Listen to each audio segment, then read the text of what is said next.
Hey hello students, how are you all. Maths वाला KD online platform पे मैं आप लोगों का हार्दिक स्वागत करता हूँ।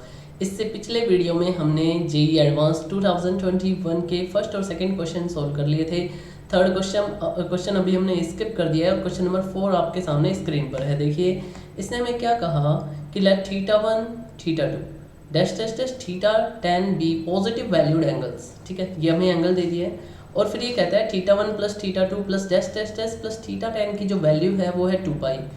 Define the complex number z1 is equal to E की पावर आयोटा θ1। अब इसने हमें एक कॉम्प्लेक्स नंबर दे दी जो क्या दे रहा है, z1 is equal to E की पावर आयोटा θ1।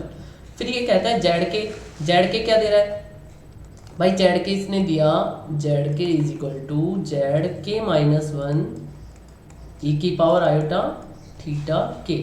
ओके, फिर ये कह रहा है k इज इक्वल टू, भाई k की वैल्यू और दे दी इसने, k अपने को दे रहा है 2 3 4 dash dash dash up to 10। फिर आयोटा इज इक्वल टू, अब आयोटा तो हमें पता है, iota is equal to root minus 1। Consider the statement p and q given below. अब हमें ये बताना है, देखिए जो p और q स्टेटमेंट दे रखे हैं हमें, ये कैसे कैसे हैं। ये क्या कह रहा है, z2 माइनस z1 का मोड, z3 माइनस z2 का mod, dash dash dash z10 minus z9 plus z1 minus z10 का mod is less than equal to 2 pi होता है। एक तो हमें ये बताना है जो p स्टेटमेंट है वो ट्रू या फॉल्स है और q स्टेटमेंट है वो भी ट्रू या फॉल्स है। ये देखिए यहाँ पे जो मिक्स हो रहा है वर्ड, ये है 4 पाई। ओके, तो यहाँ से इसने क्या दिया है, सबसे पहले z1 is equal to iota E की पावर आयोटा θ1। तो बच्चों देखिए, ये हमें बताया नहीं जाता, मैं आप लोगों को बता देता हूँ। मीन्स टीचर नहीं बताते क्लास में, जो फॉर्मूला रटा रटाया रहता है वो बोल देते हैं। z1 इज इक्वल टू हम लिख सकते हैं यहाँ से ई की पावर आयोटा θ1 को कोस θ1 प्लस आयोटा साइन θ1। ठीक है, अब यहाँ से अगर हम z1 के मैग्नीट्यूड की वैल्यू निकालेंगे तो हमारे पास क्या आ जाएगा, cos square θ1 plus sine square θ1 is equal to क्या हो जाएगा, रूट 1। आंसर क्या आ गया, 1। ये हमारे पास किसकी वैल्यू आ गई, मोड ऑफ z1 की वैल्यू आ गई। उसके बाद फिर अगर z2 देखिए, अब देखिए यहाँ से zk दे रखा था इसने और k कहाँ से स्टार्ट होता है, 2 से स्टार्ट होता है। अब मैं इसके अंदर k is equal to 2 put कर देता हूँ। देखिए k इज इक्वल टू 2, तो हमें क्या मिलता है, z2 की वैल्यू मिलती है। z2 क्या आता है, z2 माइनस 1 ई की पावर आयोटा θ2 क्या आया, is equal to z2 minus 1 is equal to z1 और e की पावर आयोटा θ2। z1 है, यहाँ से हम z2 के मैग्नीट्यूड की वैल्यू निकाल सकते हैं। देखिए क्या आएगा, z2 का मैग्नीट्यूड इधर लगाया तो इधर भी क्या आ गया, मैग्नीट्यूड। इसको इधर में इसका मैग्नीट्यूड और इसका मैग्नीट्यूड सेपरेट कर दिया।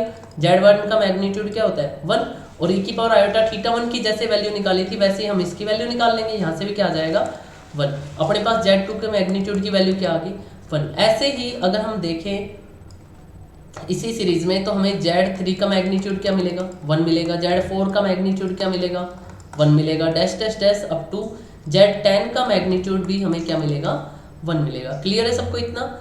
अब देखिए उसके बाद हमारा नेक्स्ट वर्क क्या आता है, फिर हम ये देखते हैं कि ये z1 z2 z3 dash dash dash z10 तक जो पॉइंट है वो सारे के सारे किस पे डिनोट हो रहे हैं, एक ये आर्गन प्लेन, क्योंकि जब हम कॉम्प्लेक्स नंबर डिनोट करते हैं तो कार्टेशियन प्लेन ना बोल के क्या बोलते हैं, आर्गन प्लेन बोलते हैं। इसके अंदर कोई भी जो नंबर होती है वो किस में डिनोट होती है, एक्स वाई में, और नंबर को जो डिनोट करते हैं वो क्या लिखा जाता है, x plus iota y. X यहाँ पे रियल पार्ट होता है और वाई जो होता है वो इमेजिनरी पार्ट होता है।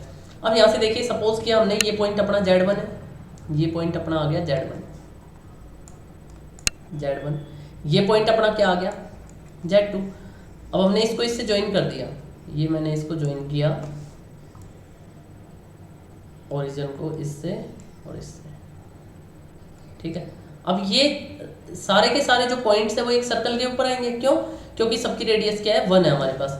अब देखिए जब सर्कल के ऊपर आएंगे तो यहाँ से हम इसको एक आर्क की फॉर्म में डिनोट करते हैं। देखिए मैंने ये आर्क ले ली इसकी, ठीक है, आर्क होगी, ये अपना सर्कल बन गया, अपन रेडियस का सर्कल हो गया। ठीक है, अब z2 माइनस z1 अगर अपन निकाले, यहाँ से ये डिस्टेंस निकाले, z2 माइनस z1 का जो मोड होगा बच्चों वो क्या आएगा। देखिए अब अगर हम ये देखें कि अपने पास ये कोई डिस्टेंस है और ये हम इसके ऊपर ही कोई और डिस्टेंस ले लेते हैं, आर्क ले लेते हैं, तो आर्क लेंथ हमेशा इससे जो कांस्टेंट डिस्टेंस होती है, या फिर हम इसको जो ये लेंथ होती है इससे क्या होती है, ज़्यादा होती है। तो अपन क्या लिख सकते हैं, Z2 माइनस Z1 का जो मोड आएगा वो किससे बड़ा है, किससे छोटा आएगा, is less then arc length. Arc length क्या होगी, L। और अपने को क्या पता है, थीटा इज इक्वल टू क्या होता है, L अपॉन R होता है। अब theta is equal to L upon R है तो L की वैल्यू क्या आ गई अपने पास, R थीटा। तो यहाँ से हम क्या लिख सकते हैं, Z2 minus Z1 is less then L। और हम इसको क्या लिख सकते हैं, और Z2 minus Z1 is less then, उसकी जगह लिख देंगे R थीटा। अब ये थीटा जो है ये कैसे डिनोट करेंगे, देखिए सपोज किया ये हमारे पास कोई एंगल आएगा θ1, आगे क्या आ गया एंगल θ2, तो इसके बीच का जो एंगल आया वो अपने पास क्या आ गया θ2। तो हम क्या लिख देंगे R θ2। और R क्या है, रेडियस क्या है हमारे पास यहाँ पे 1। तो हमें क्या मिला, इम्प्लाइज Z2 माइनस Z1 का जो मोड है इज लेस देन क्या आ गया θ2। ऐसे हम क्या लिख सकते हैं, Z3 माइनस Z2 का जो मोड आएगा उसके लिए क्या लिख सकते हैं, इज लेस देन θ3।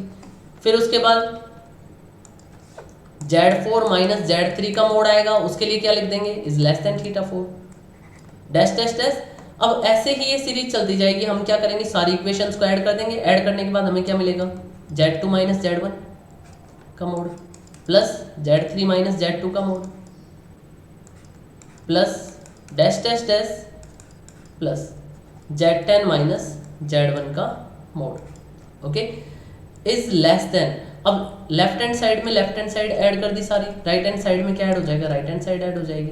क्या आ जाएगा, is less than θ1 plus θ2 plus dash dash dash plus θ10। तो हमारे पास इसकी जो वैल्यू आई, Z2 माइनस Z1 का mod plus Z3 minus Z2 का mod plus dash dash dash plus Z10 minus Z1 का मोड इज लेस देन किसके आया, θ1 plus θ2 dash dash dash plus θ10। और ये क्या था अपना 2π था। तो फर्स्ट वाला केस सेटिस्फाई हो रहा है, यस। तो P स्टेटमेंट जो था वो कैसा हो गया, ट्रू हो गया।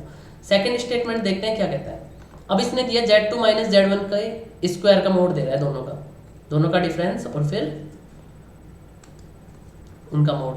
तो यहाँ से देखिए सेकंड में क्या प्रूव करवा रहा है, Z2 का स्क्वायर माइनस Z1 के स्क्वायर का मोड प्लस Z3 का स्क्वायर माइनस Z2 के स्क्वायर का mod plus dash dash dash plus Z10 का स्क्वायर माइनस Z1 के स्क्वायर का मोड। और ये क्या प्रूव करवा रहा है, लेस देन इक्वल टू 4π, ये प्रूव करवाया है।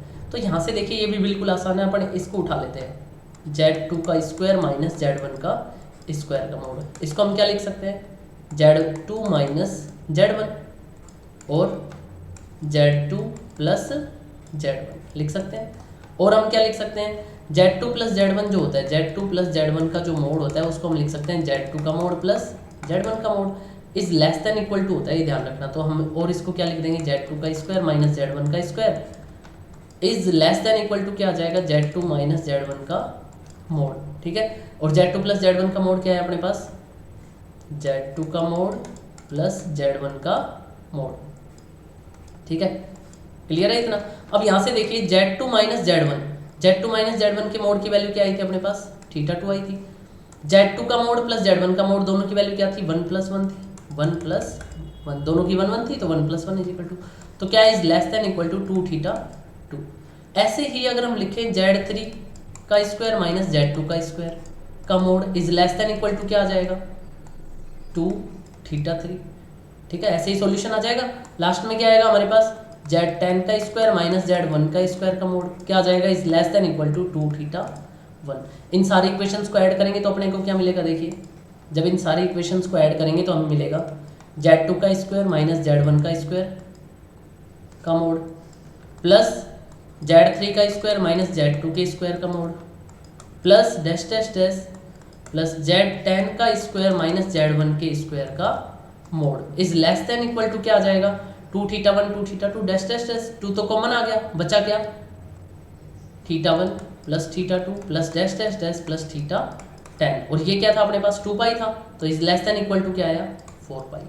मतलब Q स्टेटमेंट भी अपना कैसा हो गया, ट्रू हो गया। तो इसका आंसर क्या आ जाएगा, P and Q both are true,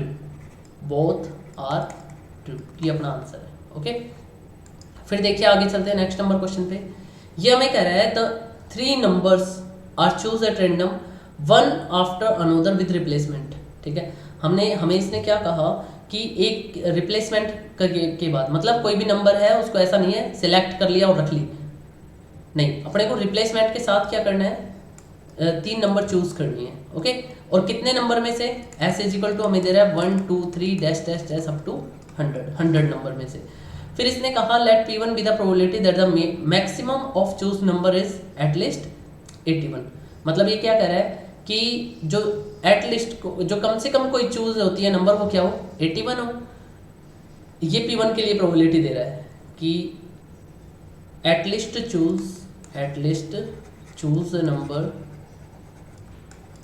number 81। अब देखिए कम से कम 81 सिलेक्ट हो। अब 81 से ऊपर कौन कौन सी नंबर आ गई, 81 से ऊपर हमारे पास नंबर आ गए 82 83 dash dash dash up to 100 तक नंबर आ गई। अब यहाँ से हम क्या करते हैं, देखिए एक तो हम ये लिख दें कि probability for choose a number up to 80। देखिए बिल्कुल आसान क्वेश्चन है। और फिर क्या लिख दे, probability for choose a number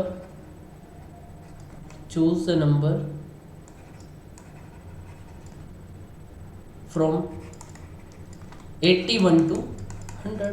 तो यहाँ से देखिए दोनों की जो प्रोबेबिलिटी आएगी उसका सम कितना आएगा, 1 आएगा, हमने पढ़ा है। तो यहाँ से अपन क्या करें कि 81 से 100 तक की नंबर इसने चूज करवाई है, कोई भी 3 नंबर चूज करवाई है, उसके लिए प्रोबेबिलिटी फाइंड करवाई। तो क्या करें, इस वाली को ले जाके उधर माइनस कर दें।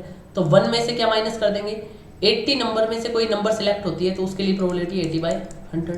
ऐसा कितना टाइम होता है विद रिप्लेसमेंट, 3 टाइम इंटू 80/100, फिर वापस इंटू 80/100। क्या आया अपने पास, कैंसिल करो इसको, 0 से 0 कैंसिल, 0 से 0 कैंसिल, 0 से 0 कैंसिल, 2 4 जा 8, 5 जा 10, 4 जा 8, 5 जा 10, 5 जा 10, 4 जा 8, क्या है अपने पास, देन इम्प्लाइज 1 माइनस 4 4 जा 16, 4 जा 64 अपॉन 125।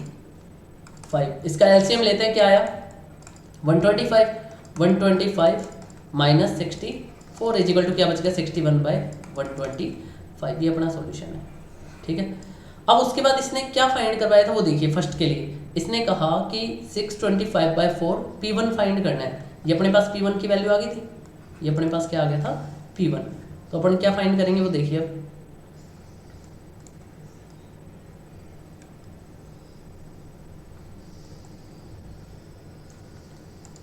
625/4 P1, ये इसकी वैल्यू फाइंड करवाई थी।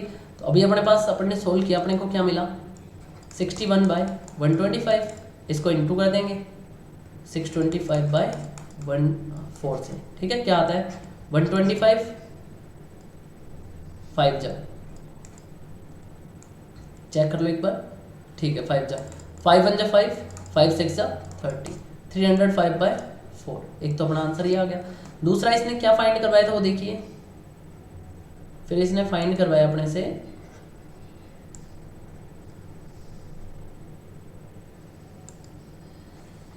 125/4 P2, 125/4 P2 फाइंड करवाया है, 125/4 P2 ये फाइंड करवाया है। ठीक है, अब यहां से ये फाइंड करने के लिए अपन क्या करेंगे वो देखिए।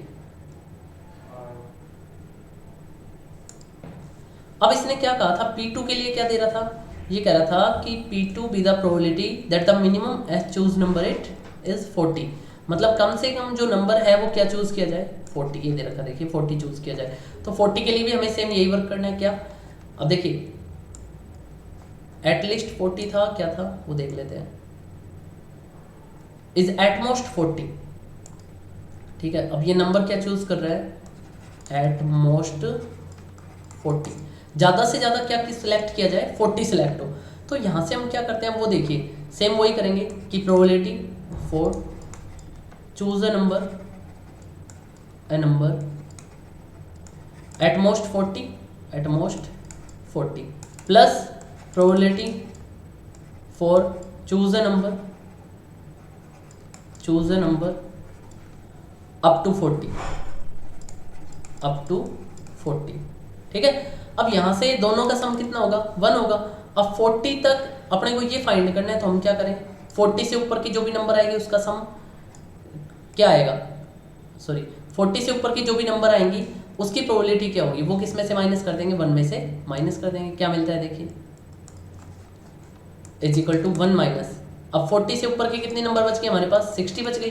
60 में से कोई नंबर सिलेक्ट की जाती है तो उसकी प्रोबेबिलिटी 60/100, ठीक है। अब ये जो नंबर है विद रिप्लेसमेंट निकाली जाती है, तो सेकंड टाइम भी क्या आ सकती है, 60/100, और थर्ड टाइम भी 60/100। क्या करेंगे यहाँ से, 0 0 कैंसिल,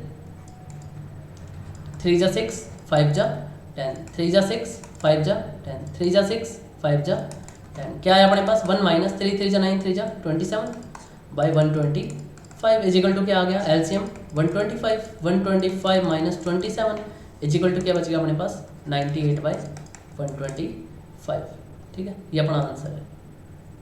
अब हाँ, आंसर इसने ये फाइंड करवाया था अपने से 125/4p2 की वैल्यू फाइंड करवाई थी, तो अपन ये और निकाल देते हैं यहाँ पे 125/4p2, तो क्या लिखेंगे इसको, 125/4 तो एज इट इज, और p2 की वैल्यू क्या आ गई, 98/125।